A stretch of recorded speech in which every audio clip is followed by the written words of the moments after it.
Bonjour, aujourd'hui je vais vous montrer comment monter le verrou clic-sur dans sa version 2PRA, puisque Zurflühfeller a sorti un verrou clic-sur pour tube 2PRA de 62. Donc le tube 2PRA de 62, c'est un tube qui est complètement rond, juste un double pli en bas et surtout une queue d'aronde ici pour glisser justement les attaches à l'intérieur. Donc ou des attaches 2PRA ou des verrous automatiques clic-sur Zurflüh.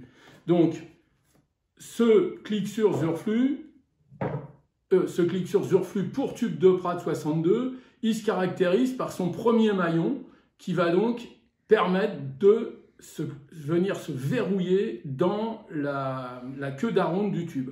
Donc, ce qui est important pour l'identifier, c'est que premièrement, il est ni gris ni vert, il est noir, mais il y en a, on verra qu'il y a plusieurs noirs. Donc, ce qui est important pour l'identifier, c'est cette partie-là qui va venir dans une des ailes de la queue d'aronde.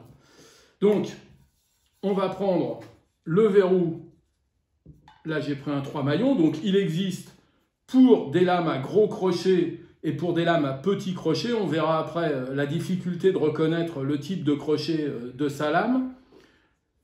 On va le mettre, on va enfoncer bien à ce niveau-là et on va venir pousser. Donc on va déjà enfoncer à fond, on va pousser à fond là et on va déjà venir clipper jusqu'à entendre un bruit. Là je l'ai sorti, donc il faut vraiment le rentrer. Là le tube bouge, bon en principe le tube ne bouge pas. Il faut sortir les... Donc là il a sauté. Donc là il est muni aussi d'un fil avec une forme spéciale. Si le fil saute comme ça vient d'être le cas, on va le remettre à l'intérieur à ce niveau-là. Voilà. Donc il faut que le fil, pour clipper, si un jour le fil se détache, d'accord, il faut qu'il soit clippé ici entre les deux parties de plastique. Voilà. C'est ça qui va permettre le pivotement et évidemment que les attaches soient sorties de manière à pouvoir pivoter. Voilà, donc là, il est bien clippé. Donc, on va reprendre au niveau du verrou. Alors encore une fois, là, le tube bouge, donc c'est pas pratique. Il faut déjà mettre cette partie-là dans cette partie de queue d'aronde. Voilà, en veillant à ce que les pattes soient plutôt vers l'extérieur. Bon là, alors, évidemment, vous ne le ferez jamais comme ça, vous allez le faire comme ça, mais moi, j'ai envie de le faire comme ça va être plus pratique. Vous allez clipper, voilà. Là, on a entendu un clic, donc déjà, le verrou est bloqué à l'intérieur.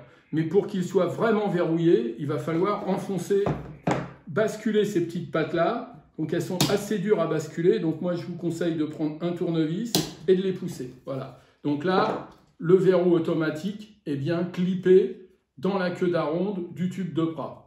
Pour l'enlever, même topo, il faut appuyer ici et écarter pour sortir les deux petites languettes.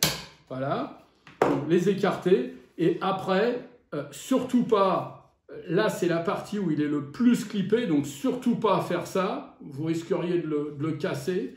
Moi je préfère le prendre par l'arrière parce que par l'arrière, voilà, on voit ici que ici il rentre vraiment dans la queue d'aronde, par l'arrière c'est plat, donc ça a tendance à se déclipper bien mieux une fois que les deux crochets sont rabattus.